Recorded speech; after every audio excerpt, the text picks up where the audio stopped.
আজকের সন্দেশখালীর এই ঘটনা অত্যন্ত দুঃখজনক। আমরা তীব্র ভাষায় নিন্দা করছি এবং পাশাপাশি এটাও বলবো যে কোনো রাজ্যের কোনো রকমের যখন কেন্দ্রীয় যে কোনো তদন্তকারী সংস্থা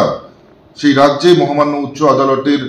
নির্দেশ অনুযায়ী যখন সেই তদন্ত চালায়, সেই তদন্তের জন্য বিভিন্ন স্থানে যায়,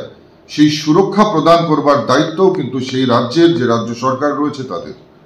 কিন্তু আমরা বারংবার দেখেছি যে পশ্চিমবঙ্গের ক্ষেত্রে বিভিন্ন নিরপেক্ষ তদন্তকারী সংস্থার উপরে বারংবার আক্রমণ এসছে এবং সেই সঙ্গে সঙ্গে আমরা বলবো যে এই আক্রমণ শুধুমাত্র কেন্দ্রীয় নিরপেক্ষ তদন্তকারী সংস্থার উপরে নয়, এই আক্রমণ ফেডারেল স্ট্রাকচারের উপরে আক্রমণ এবং পশ্চিমবঙ্গের ক্ষেত্রে এই ধরনের ঘটনা বারংবার ঘটা, এটা অত্যন্ত দুঃখজনক। আজকে যাদের সঙ্গে এই ঘটনা ঘটেছে, যারা দায়িত্বরত অফিসার সেখানে ছিলেন, তাদের পরিবারের প্রতি আমরাও সমব্যথী এবং আমরা তাদের পরিবারকে সমবেদনা জানাচ্ছি এবং পাশাপাশি বলবো যে কেন্দ্র সরকার এই বিষয়টিকে অত্যন্ত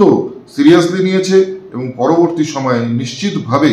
কেন এই ধরনের ঘটনা পশ্চিমবঙ্গে বারবার ঘটছে আমরা নিশ্চয়ই সেটাও কিন্তু খতিয়ে দেখব।